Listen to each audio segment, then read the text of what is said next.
Napaagap nga tayong pumunta ng fish port kasi ngayong araw nga balak bumili ng classmate ko ng fresh na isda. Yung tipo daw nakakaahon pa lang sa dagat.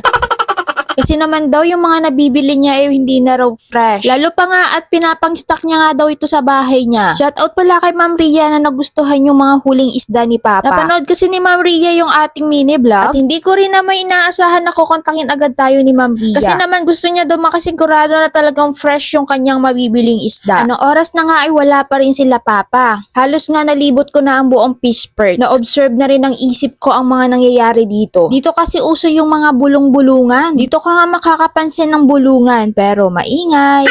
Ibubulong mo kasi dito yung presyo ng isda at kapag nagustuhan yung presyo mo sa isda, ikaw ang makakabili ng isda. Dati hindi ko naiintindihan kung bakit kailangan pang bumulong. Ngayon nga ay alam ko na. Medyo kinakabahan na ako, nag-o-overthink na ang person. Kasi sa mga oras na to wala pa rin sila Papa. Pero napakadami nang dumating. Sabi ko nga kay Ma'am Ria, doon na lang siya sa broker namin bumili kasi yung mga isdang binabagsak kanya ay mga fresh. Talagang hindi mo pipigilan si bakla. Yung isda nga talaga ni Papa ang gustong bilhin. Pero hindi ko sure kung may huli sila. Pagdating nila Ma'am Ria, sakto dumating na rin sila Papa. At swerte kamo si Ma'am Ria kasi napakadaming huli ngayon ni Papa. Ngayon ko lang nakitang nagbaba ng styrofoam sila Papa. Dati timba lang ang dala. Sana mag-contact ulit si Ma'am Ria para madaming ulit huli sila Papa.